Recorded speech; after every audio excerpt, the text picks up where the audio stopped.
안녕하세요. 부모님의 사랑을 듬뿍 받고 자란 40대 여자입니다. 그리고 그 사랑을 지금은 제 어린 아들에게 물려주고 있는 엄마이기도 하죠. 이렇게 들으면 제가 참 행복한 인생을 살았겠구나 하고 생각하시겠지만 제 인생에도 나름 힘든 시기와 커다란 굴곡이 있었답니다. 그건 바로 길지 않았던 제 결혼 생활이었는데요. 제 속을 무던히도 뒤집어 놨던 전 남편과 어떻게 속 시원히 이혼했는지 지금부터 사연을 풀어내 볼게요. 저희 부모님은 지방에서 비닐하우스 농사를 지으며 저와 남동생을 키워주셨습니다.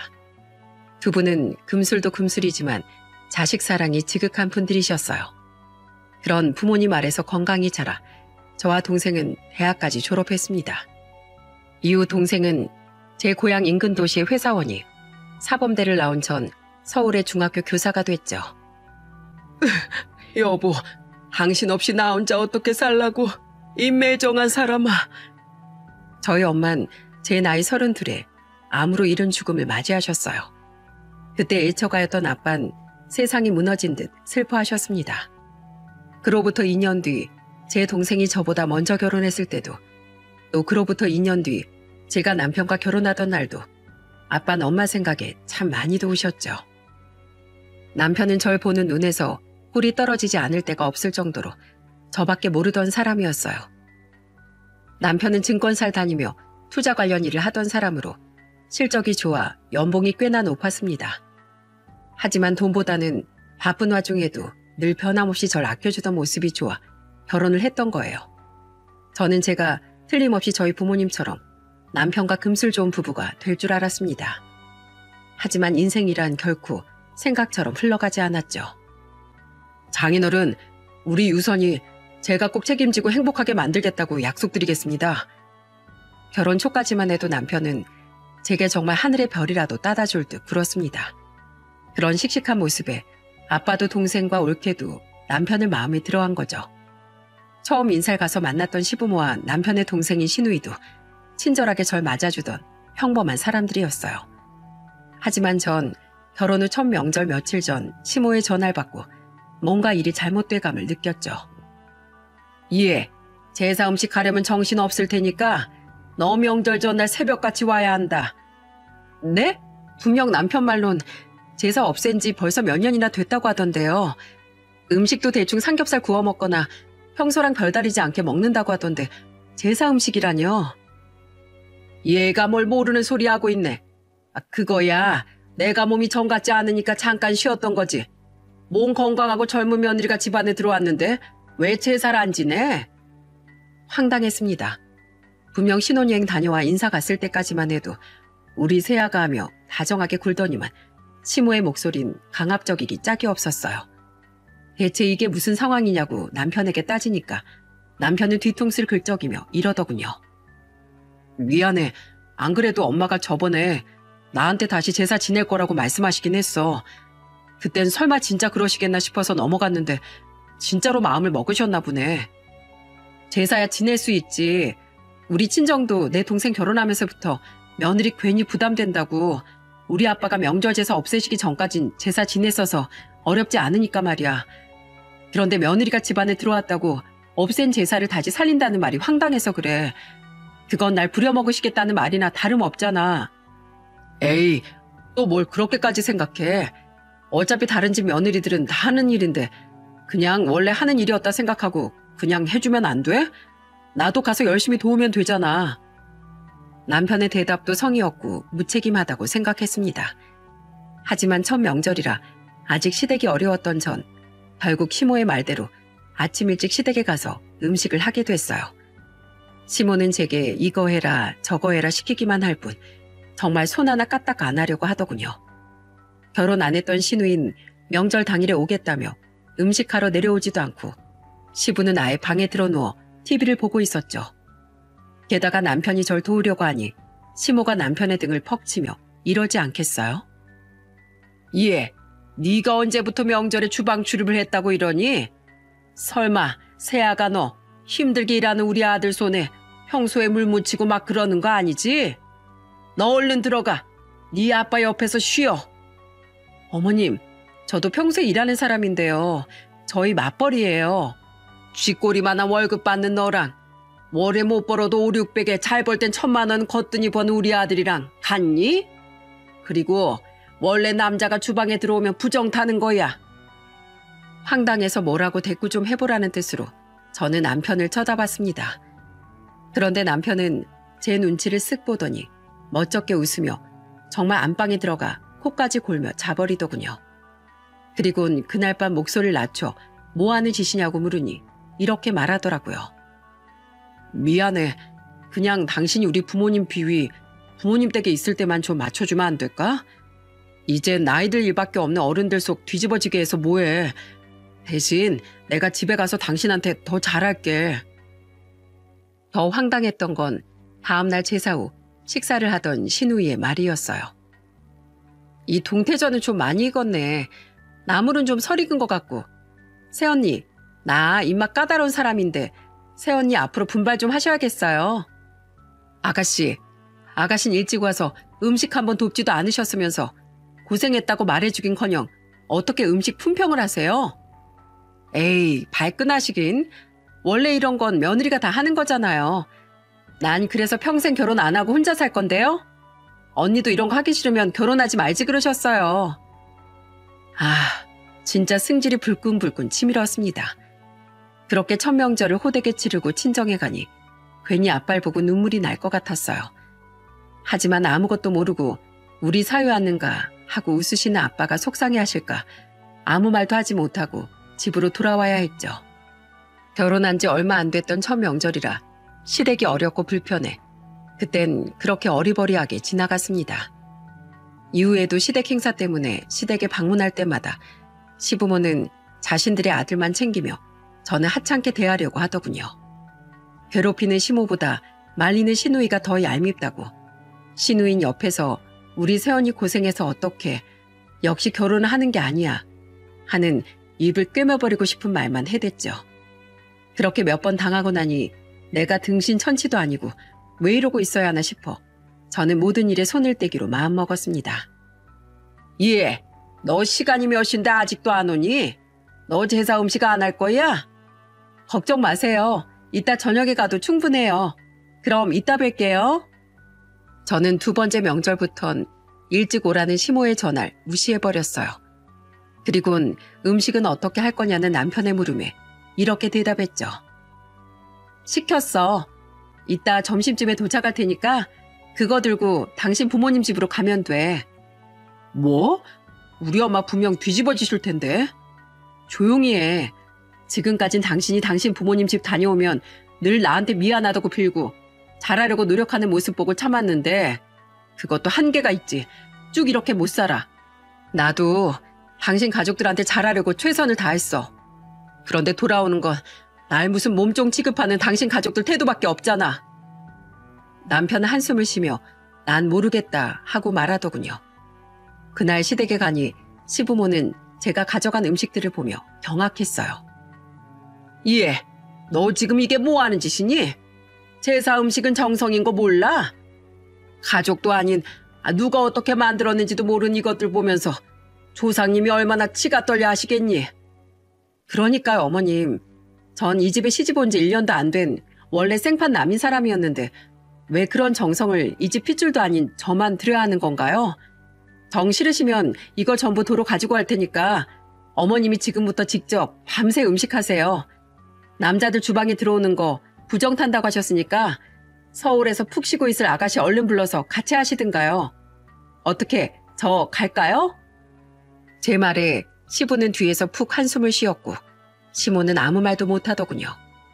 그렇게 전 눈치 없는 척 방에 들어가 아침까지 푹 쉬었고 그래도 쭉 보고 살 사이니 제사상 차리는 것 정도만 도왔습니다.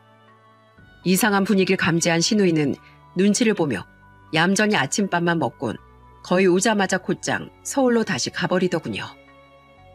난 제사상 차렸으니까 설거진 당신이 해. 난 안 할 거니까. 아이고, 됐다. 무슨 남자 손에 물을 묻히니? 내가 한다, 내가 해. 정말요? 감사해요, 어머님. 그럼 저희는 이만 친정으로 가보겠습니다. 안녕히 계세요. 그렇게 그날 전 설거지도 시모에게 맡겨버리고 친정으로 향했습니다. 남편은 운전을 하며 볼멘 소리로 이러더군요. 당신 진짜 너무한다. 평생 고생하면서 나 키워준 부모님인데 고작 1년에 몇 번만 좀 저들이면 안 되는 거야? 그러는 당신은 우리 친정 가면 아빠가 음식할 때도 손 하나 까딱 안 하잖아. 아빠가 가만히 있으랜다고 진짜 가만히 있으면서. 우리 아빠도 나랑 동생 평생 고생하면서 애지중지 키워주셨어. 나도 앞으로 계속 당신 부모님한테 이렇게까지 되바라지게 굴 생각 없어. 그런데 처음 한번 이렇게 물러서지 않아야 앞으로도 날 적어도 무시하진 않으실 것 같아서 이번엔 좀 세게 나간 거야. 그러니까 도와줄 거 아니면 아무 소리 하지 마. 그 뒤 전 두 분 생신이나 행사엔 무조건 외식을 했습니다. 그래도 며느리로서 도린 다하려고 노력한 거죠. 게다가 더 황당했던 건 바로 다음 명절부터 다시 제사가 없어졌다는 겁니다. 정성 없는 제사가 무슨 소용이냐면서요. 그렇게 저 한 사람의 파업 때문에 명절 제사는 부활한 지 1년 만에 다시 사라져버린 거죠. 그 뒤 시부모는 저를 종종 못마땅한 눈빛으로 바라보곤 했는데 어차피 1년에 몇 번 보는 사이도 아니니 꾹 참고 기본적인 며느리 둘인 그래도 하고 살려고 노력했어요. 처음 그런 시댁의 만행을 참았던 건 제게 잘하던 남편 때문이었습니다. 시댁 일로 다툴 때를 제외하면 부부 사이에 큰 문제는 없었거든요. 시댁에서의 남편은 얄미웠지만 집에 돌아오면 고생했다고 제 어깨도 주물러주고 집안일도 많이 하려던 사람이라 참을 수 있었던 거죠. 저는 결혼하고 맞이한 세 번째 명절이 몇 달 지나지 않아 그토록 기다리던 아이를 임신하게 됐습니다. 그런데 그쯤부터 남편이 자꾸 실망스러운 모습을 보이더라고요. 여보, 왜 자꾸 양말하고 속옷을 뒤집어서 아무데나 벗어나? 그리고 오늘은 주말인데 어떻게 설거지 한번 할 생각을 안 해? 나도 일하느라 힘들어. 임신까지 해서 몸도 자꾸 피곤하다고. 나도 주말엔 쉬고 싶어. 당신 바쁘다고 웬만한 집안일은 평일엔 내가 다 도맡아 있었잖아. 그래도 주말엔 열심히 하는 신용이라도 하더니 고작 결혼한 지 1년 조금 지났다고 벌써 이렇게 변하면 어떡해?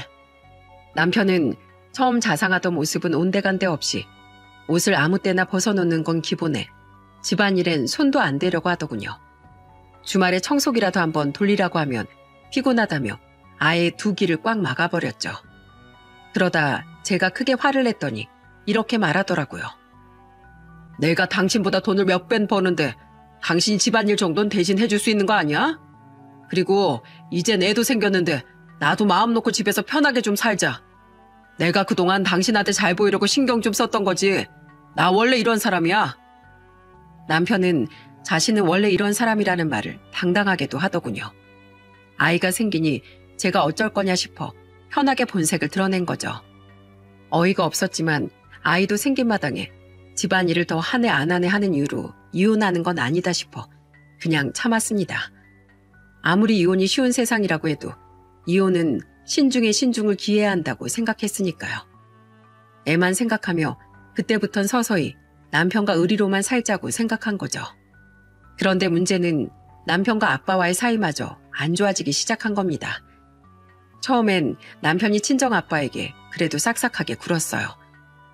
하지만 시간이 흐르며 남편은 아빠도 조금 편해졌던 모양이더군요. 그런데 남편이 아빠에게 보인 편한 모습이라는 게 아빠와 제 눈엔 엉망이었던 거죠.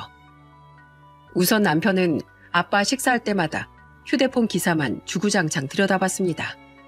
저와 밥 먹을 땐 그렇다 치더라도 어른 앞에서 그러는 건 예의가 아니지 않나요? 그래도 아빠는 남의 귀한 집 자식에게 차마 싫은 소린 하지 못하고 불편한 표정만 지으셨죠. 그런데 그 와중에 남편은 눈치도 없이 큰 소리로 이런 말까지 하더군요. 아, 이 감독 머저리 자식 또 졌네. 이럴 거면 왜 비싼 연봉 받고 감독을 해? 내가 해도 그것보단 잘하겠다. 남편은 자신이 응원하던 프로야구팀이 졌다는 기사를 보곤 아빠 앞에서 욕짓거리를 해댄 겁니다. 그전에도 남편의 식사 태도를 불만스럽게 여겼던 아빠는 인내심이 터지며 화를 내셨어요. 이서방, 어른하고 밥 먹을 때 계속 휴대폰 보는 건 예의에 어긋나는 행동 아닌가? 그것까진 그래도 참았네만 어떻게 밥상머리 앞에서 그것도 장인이 보고 있는데 그런 소리를 해? 아, 하도 답답하니까 그렇죠. 그리고 딱히 할 말도 없는데 억지로 이런저런 얘기하는 것보다 휴대폰 보는 게 훨씬 재밌어요. 밥은 편하게 먹어야 하는 거 아닌가요? 아유, 불편해.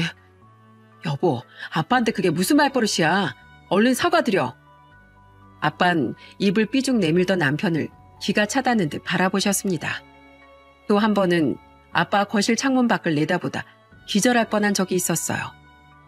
재수없게 왜 자꾸 짖어, 이 짐승놈아.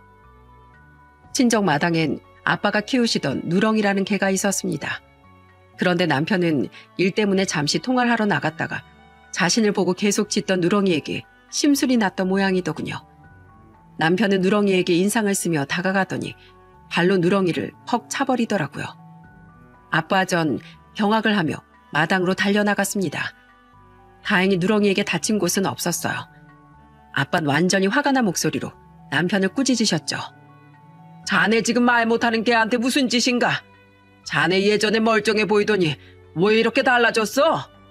사람도 아닌데 뭐 어때서요? 일하는데 방해되니까 짜증나서 그랬죠. 뭐라고? 자네 원래 이런 사람이었나? 너무 실망스럽구만. 내가 사람 보는 눈이 잘못됐었어.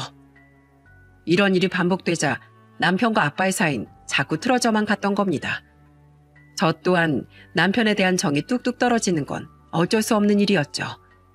하지만 이미 배는 남사만하게 불러있던 터라 저는 선뜻 이혼 생각을 하지 못했어요. 이후 저는 아들을 출산하며 육아휴직에 들어갔습니다. 그때도 남편은 도움은커녕 이제 집에서 쉬니 시간이 많지 않냐며 여전히 집안일엔 손도 대지 않더라고요. 어떨 땐 제가 저런 인간과 대체 왜 결혼을 했나 싶었습니다.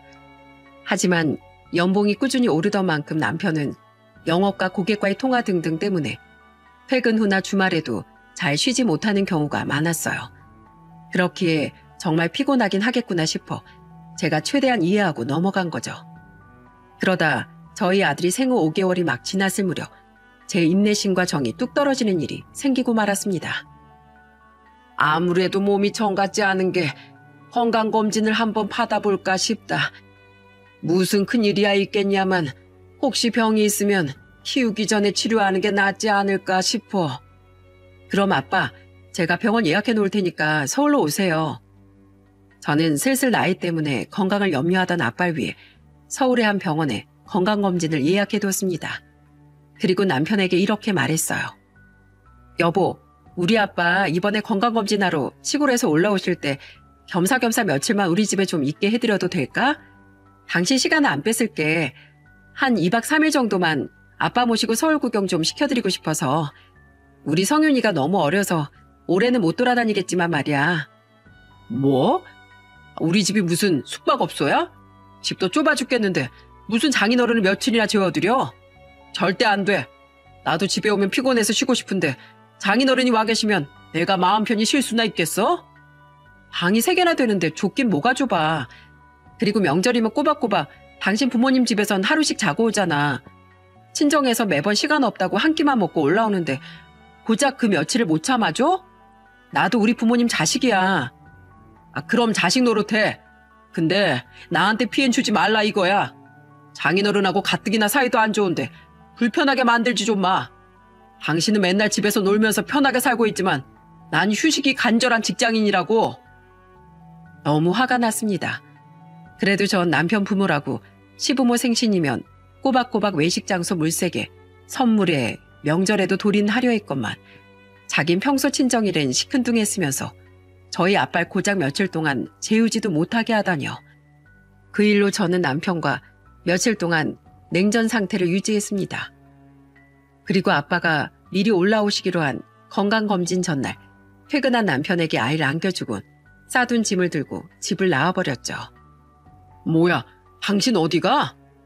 나 우리 아빠 건강검진 시켜드리고 며칠 동안 놀러도 갔다 올 거야. 당신 내가 집에서 집안일하고 애 보는 거 놀고 먹는 거라고 말했지? 어디 한번 직접 해봐. 뭐? 아이, 그럼 나 출근 어쩌라고? 휴가 쓰든가 알아서 해. 내 알바야?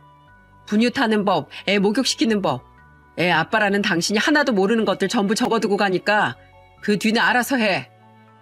저는 그 길로 차를 끌고 아빠를 모시러 터미널로 갔습니다. 그리고 그 뒤엔 미리 예약해둔 호텔로 향했죠. 아빠는 호텔로 향하는 제게 눈치를 채고 이렇게 물어보셨어요. 왜? 이서방이나 집에 오지 말라냐? 그런 거 아니에요. 남편이 휴가 쓰고 애 봐줄 테니까 아빠랑 둘이 오랜만에 즐거운 시간 보내라고 해서 여기로 온 거예요. 솔직히 아빠가 몸이 안 좋다는 말씀만 안 하셨어도 그렇게 남편을 두둔하진 않았을 거예요. 하지만 어느새 흰머리도 너무 많아지고 노인이 되어가던 아빠를 보니 자식으로서 속상함을 얹어드리고 싶지 않아 차마 솔직한 말이 나오지 않더라고요. 저는 다음날 건강검진이 끝난 아빠를 모시고 서울 근교 펜션을 잡아 2박 3일간 놀러 갔는데 그동안 남편에게서 몇 번이나 전화가 오더군요. 여보, 애가 분유 줘도 기저귀 갈아줘도 자꾸 울기만 해. 제발 돌아와. 당신 애 걱정도 안 돼? 여보, 나 잠도 못 자고 정말 미칠 것 같아. 안고 있어도 울긴 하는데 안고 있지 않으면 집안이 떠나가라 악을 쓰면서 아예 울음을 멈추질 않아. 그래서 나 화장실도 제대로 못 가고 밥도 제대로 못 먹고 있어. 나 좀 살려줘. 차라리 일을 하는 게 100번 1000번 낫겠어. 왜? 애 보고 집안일 하는 거 놀고 먹는 거라며? 그래서 그동안 집안일에 손도 까딱 안 하고 유세 부렸잖아 당신. 내가 잘못했어. 여보, 장인어른 그냥 집으로 모시고 와. 내가 맛있는 거 대접해드릴게. 어? 됐거든? 우리 아빠가 당신이 오라면 오고 가라고 하면 가는 사람이야? 웃기고 있어 진짜. 아빠랑 시간 보내는데 방해되니까 그 전화 좀 그만해. 당신도 명색이 부모인데 고작이 며칠을 애를 혼자 못 봐? 애는 뭐 나 혼자 만들었냐? 어디 고생 좀 더 해봐.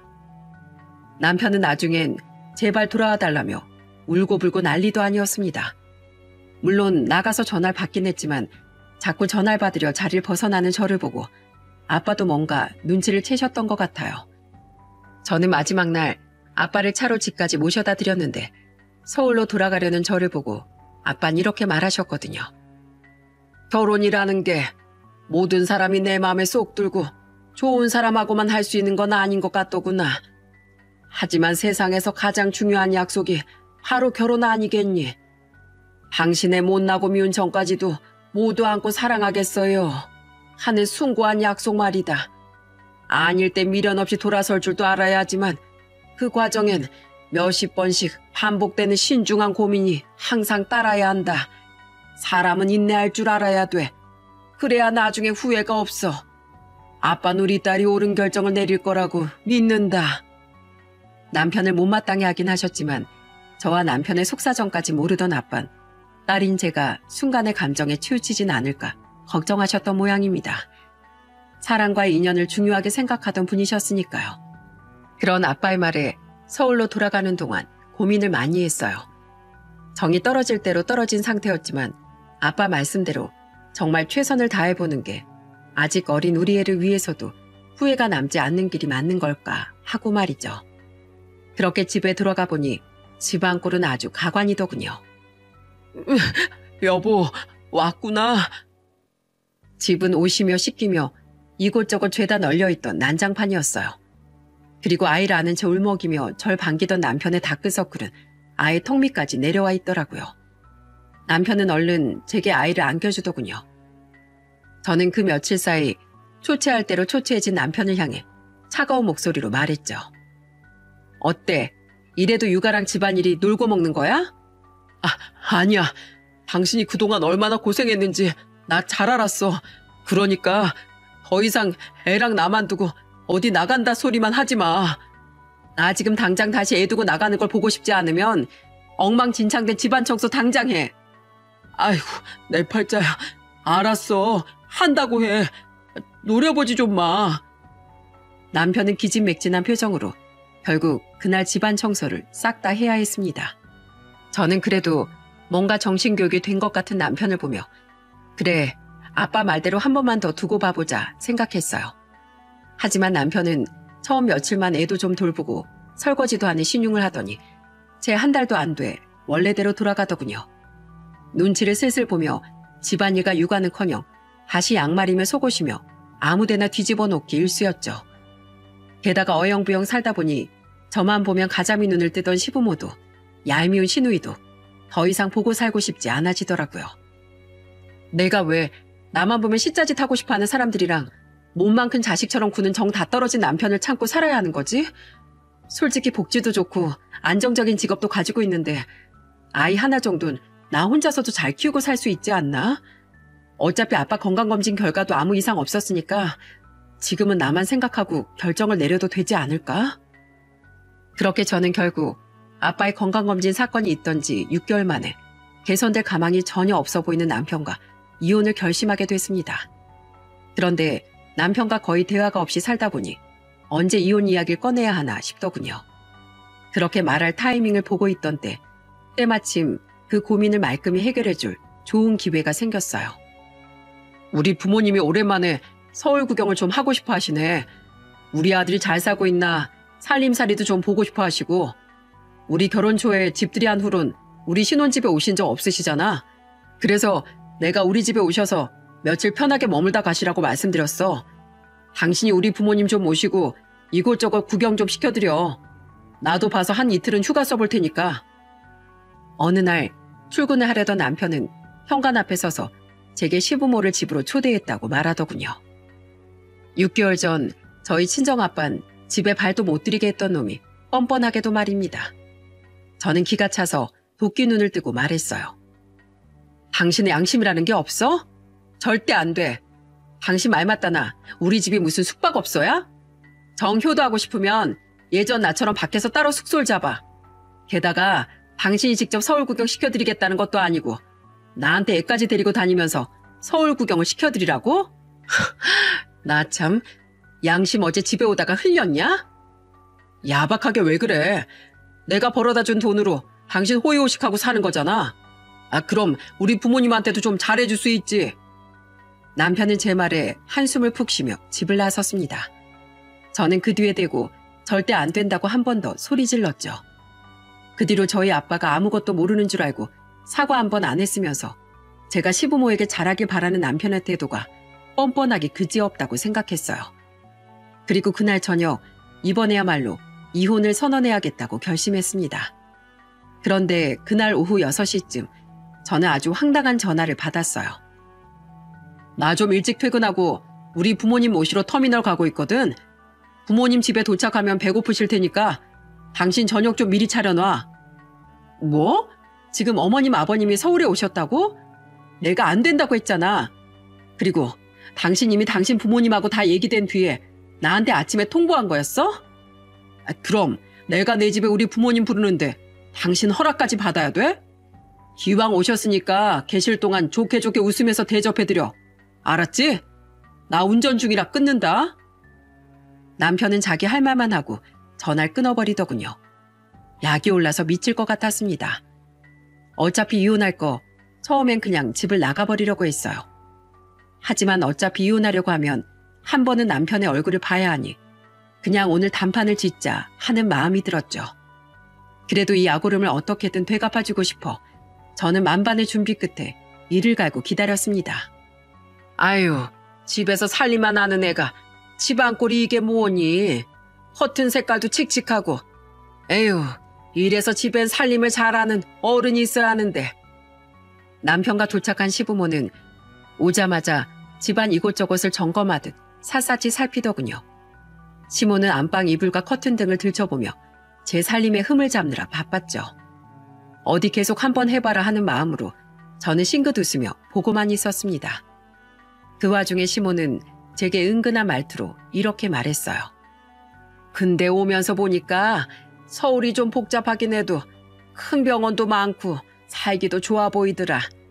에휴, 나도 이제 늙어서 슬슬 삭신이 쑤시는데 이제 며느리가 해주는 따순 밥 먹고 대접받으면서 살고 싶구나. 어쩌다 한 번씩이야 외식하고 사 먹는다지만 설마 같이 살면서도 밥 한 번 자기 손으로 안 하고 시부모를 멸시하겠어?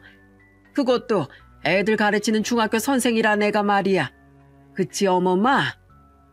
시부와 남편은 그런 시모의 말에 맞장구를 치더군요. 그러니까 그들은 처음부터 서울 여행은 핑계고 은근슬쩍 합가를 권하러 왔던 겁니다. 제가 크게 한번 뒤집어 놨음에도 불구하고 시부모는 며느리 부려먹길 포기하지 않았던 거죠. 게다가 염치도 없지 남편 또한 시부모와 제 사이를 뻔히 알면서도 제가 시부모를 모시고 살길 바랬던 거죠. 어이가 없었지만 저는 속으로 짜증을 꾹꾹 누르며 복수를 준비했습니다. 곧 실행될 엄마의 복수를 응원해주는 건지 아이는 작은 방에서 곤히 자고 있었어요. 그리고 남편은 그제야 텅 빈 식탁 위를 보며 따지듯이 묻더군요. 뭐야, 당신 부모님 식사 안 차려놨어? 아, 왜 아무것도 없어? 우리 부모님 배고프시다니까. 안 차리긴 아주 진수성찬 차려놨지. 어머님, 아버님, 제가 진짜 맛있는 전골 끓여놨으니까 얼른 오세요. 집안 구경은 나중에 더 하시고요. 저는 숟가락도 제대로 놓여있지 않은 식탁으로 시부모를 불렀습니다. 그리곤 냄비 받침을 식탁 가운데 올려두고 가스레인지 위에 올려져 있던 냄비 하나를 헛뜨헛뜨하는 소리까지 내며 가져와 그곳에 올려놨죠. 시모는 어리둥절한 표정으로 묻더군요. 전골? 그럼 다른 반찬은? 제가 얼마나 맛있는 걸 준비했는지 먼저 확인하시고 반찬은 그 뒤에 꺼내면 되죠. 제가 정말 열심히 준비한 혼신의 역작이니까 얼른 어머님이 직접 냄비 뚜껑 좀 열어보세요. 아유, 그래? 우리 되바라지 며느리가 이제야 며느리의 본분을 다 아는구나. 어디 뭘 준비했나 한번 볼까? 그런데 왜 별로 안 뜨거워 보이지? 시모는 아무 의심 없이 냄비 뚜껑을 열었어요. 하지만 냄비 안은 텅 비어 있었죠. 그곳에 담겨있던 건 오직 제가 준비해놓은 회심의 일격 하나였습니다. 무슨 종이가 들어있는데? 이게 뭐니? 아, 너 지금 나랑 장난치는 거야? 장난은요. 전 누구보다 진심으로 준비한 건데요. 뭔지 궁금하시면 얼른 들여다보세요. 얘 봐라. 아, 대체 뭔데? 이혼장? 그건 바로 제가 미리 준비해놨던 이혼 서류였어요. 시모의 새된 소리를 들은 남편과 시부 또한 얼른 달려와 이혼장을 튀어나올 듯한 눈으로 읽어보더군요. 남편은 놀란 눈으로 절 보며 말했습니다. 당신 미쳤어? 불만 있으면 그냥 둘이 있을 때 말로 하면 될걸. 부모님 다 계신데 이게 무슨 짓이야? 나도 오늘 저녁에 둘만 있을 때 말하려고 했지. 근데 내가 분명 안 된다고 말했는데도 멋대로 당신 부모 데리고 집에 쳐들어온 건 바로 당신이잖아. 어머님, 그거 아세요? 저번에 제가 저희 아빠 며칠만 집에 좀 머물게 해드리면 안 되냐니까 자기 불편하게 하지 좀 말라고 소리를 빽 지르더라고요. 결국 그래서 전 저희 아빠 집으로 못 모셨고요. 근데 제가 그 마당에 어머님 아버님 서울 구경을 해드리고 싶겠어요? 그래, 그런 일이 있었다고 저번에 우리 아들한테 다 들었다. 그거 듣고 기가 찼어. 사위를 어려워할 줄 알아야지. 어디 장인이 남사스럽게 자기 딸 집에서 신세를 진다니? 이게 다 집안에 어른이 없어서 그런 것 같아서 나랑 네 시애비랑 이제부터 합가해서 살겠다는 말 하려고 오늘 여기 온 거다. 그런데 뭐? 건방지게 이혼? 아빠가 딸 집에 오는 게 남사스럽다고요? 사위를 어려워해야 한다고요? 학교 선생인 전 생전 들어보지도 못했던 몰상식한 이야기네요. 그리고 합가는 무슨, 마침 이혼 얘기를 어떻게 꺼내야 하나 고민했었는데 이렇게 속 시원하게 얘기할 자리 마련해 주셔서 아주 감사드립니다. 시모는 뭐 저런 계집애가 있냐며 부들부들 떨었어요. 시부는 집안꼴 잘 돌아간다며 옆에서 시근덕대고 있었고 남편은 기세등등한 저를 보며 다시 소리쳤죠. 하, 그래, 해 이혼. 나도 당신처럼 돈도 별로 못 벌고 우리 부모님 공경도 제대로 못하는 싸가지 없는 여자 더는 필요 없어. 내가 이혼하자고 하면 뭐 벌벌 떨기라도 할까봐? 하나도 안 아쉽네. 그래, 우리 아들 말 한번 잘한다. 난 쟤 처음부터 별로였어. 잘 벌 땐 월천도 우습게 버는 네가 뭐가 아쉬워서 저런 되바라지 내랑 계속 사니. 애도 쟤 줘버려라. 뭐해야 더 잘난 여자 만나서 또 나오면 그만 아니냐. 정말 말 한마디 한마디가 상스럽기 짝이 없네요. 모전자전이라는 말이 딱이에요. 네, 전 이 집안 질려버릴 대로 질려버렸으니까 어디 그렇게 좋아하던 아들 데리고 잘 먹고 잘 살아보세요. 그리고 당신, 내가 뭐 당신 돈 때문에 만난 줄 알아? 난 당신 인성이 적어도 어디 내놔도 부끄럽지 않은 사람이라고 생각해서 결혼한 거야. 그런데 알고 보니까 인성이 시궁창에 처박힌 인간이었네. 내 눈이 동태 눈깔이었어. 돈만 잘 번다고 네 인생이 행복할 줄 아니? 아니? 옆에 있는 가족 하나 귀한 줄 모르는 너 같은 인간은 나중에 어딜 가나 찬밥 취급 받게 돼 있어. 아무리 숨기려고 해도 너 같은 인간 몸에서 나는 악취는 반드시 언제든 풍기게 돼 있다고. 당신 입으로 이혼에 동의한 거야? 알았어? 나중에 가서 딴소리하면 저 냄비에 담긴 게 이혼장이 아니라 펄펄 끓여서 당신 몸에서 나온 육수일 줄 알아. 당신 부모 데리고 서울 구경을 하든 말든 이제 남남이 내가 알 바 아니니까 난 갈 거야. 거기 이혼서류에 도장 찍고 나중에 법원에서 봐. 혹시 저 뻔뻔한 놈이 붙잡으면 어쩌나 싶었지만 남편은 오히려 한술 더 떠 얼른 이혼하자고 하더군요. 저는 그놈과 시모에게 일침을 가하며 미리 싸둔 짐과 함께 아이를 안고 그 집을 나와버렸죠. 그 뒤론 아이를 카시트에 태워 차를 끌고 친정으로 가버렸습니다. 죄송해요, 아빠.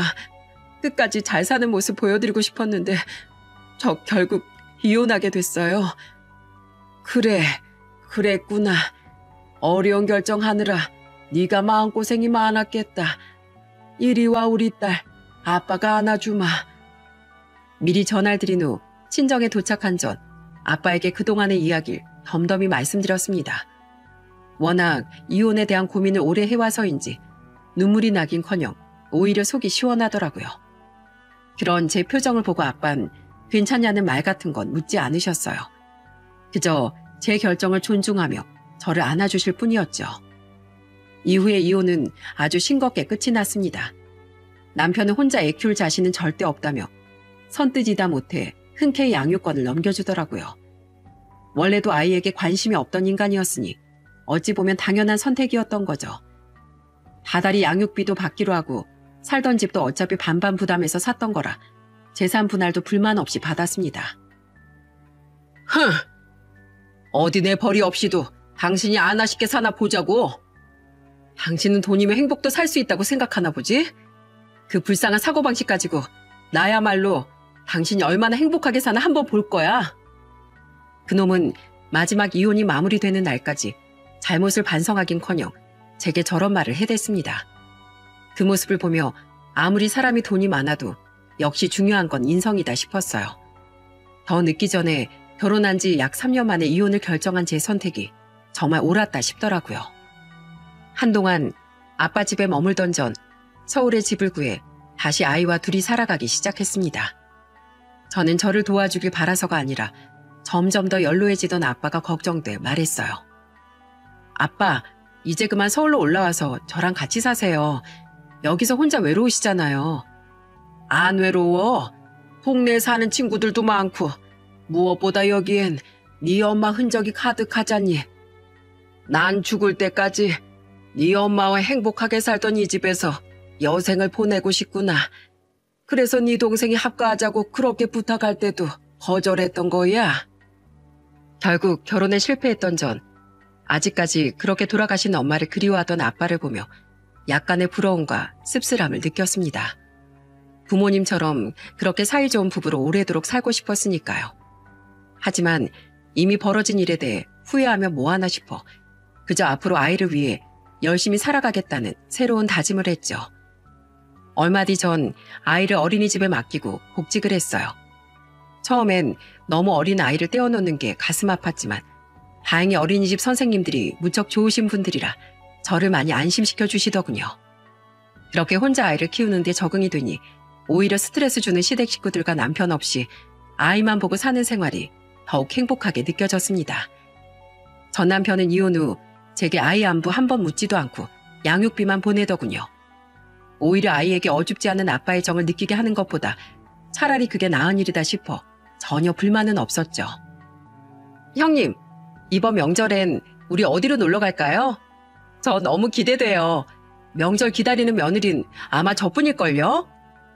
다행히 저와 달리 제 동생과 올케는 조카들과 함께 여전히 행복하게 살고 있습니다.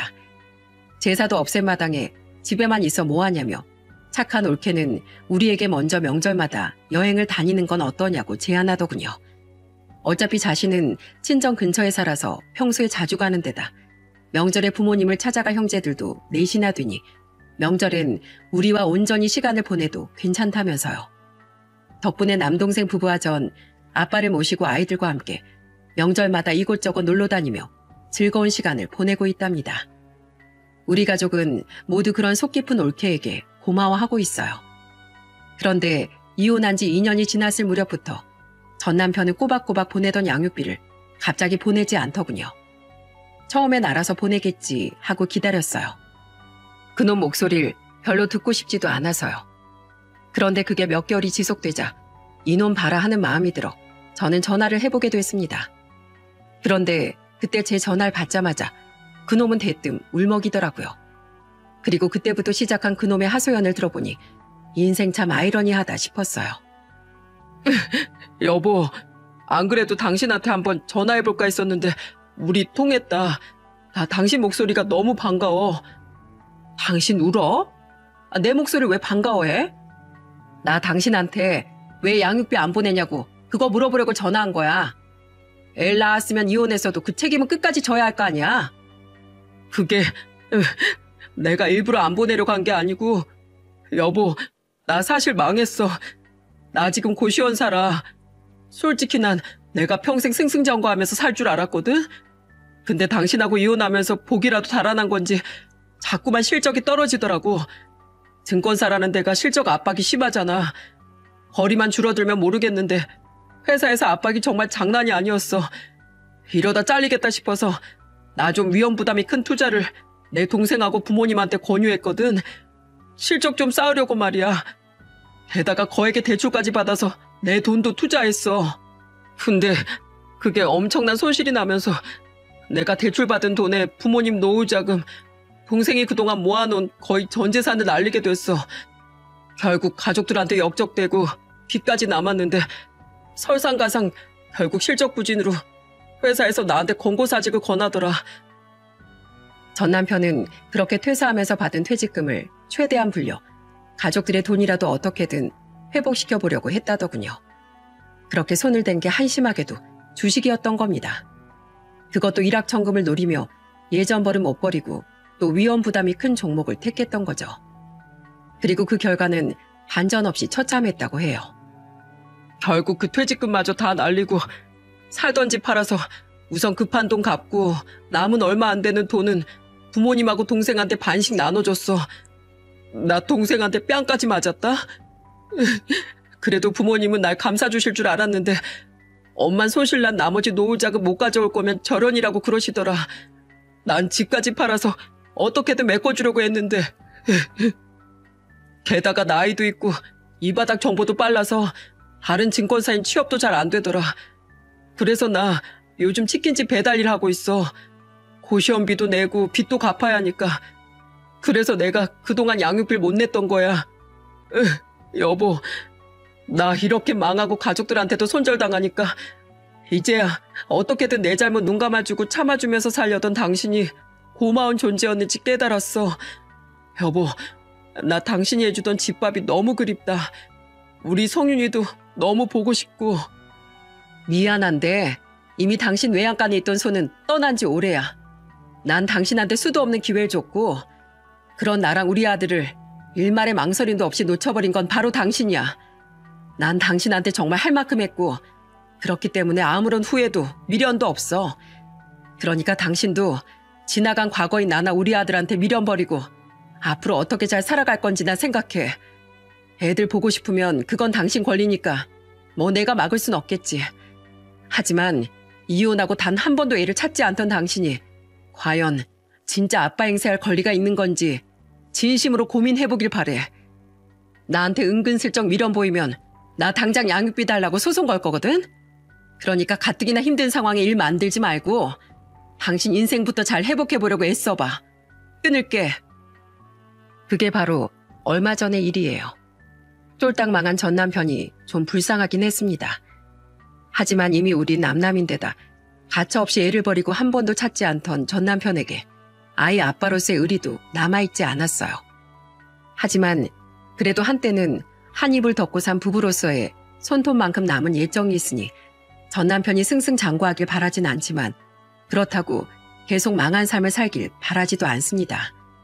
어차피 저 혼자 벌이로 아들과 충분히 먹고 살만하니 인생에서 가장 힘든 시기를 보내고 있는 전 남편에게 당장 굳이 양육비를 보채진 않을 생각이에요. 그리고 콩가루가 된 그쪽 집안일엔 아예 신경 끄고 전 앞으로 우리 아들과 저희 아빠만 챙기며 아주 잘 먹고 잘 살 생각입니다. 전 남편을 보면 눈앞의 편함과 자기 자신의 이기심만 챙기는 우매한 사람의 말로는 결코 좋을 수 없다는 세상의 이치가 잘 느껴지는 것 같습니다. 만약 전 남편이 귀찮은가 이기심을 조금이나마 내려놓고 저와 저희 아빠에게 남편이나 사이로서의 기본적인 예의라도 지켰다면 지금의 그런 비참한 꼴까진 당하지 않았겠죠. 아무리 경제적, 사회적으로 궁지에 몰렸다고 한들 저는 아내로서 아들과 함께 그런 남편 곁을 지켰을 테니까요. 제 전 남편처럼 자신에게 정말로 중요한 것이 무엇인지 망각하며 살아가는 사람들이 제 사연을 듣고 지금이라도 제발 마음을 고쳐먹었으면 좋겠습니다. 소 잃고 외양간 고치는 것만큼 후회스러운 일은 없으니까요. 가정의 달이 끝나가는 요즘 제 사연이 많은 분들께 가족의 소중함을 되새길 수 있는 계기가 되었으면 좋겠네요. 모두 항상 건강에 유의하시고 행복하세요.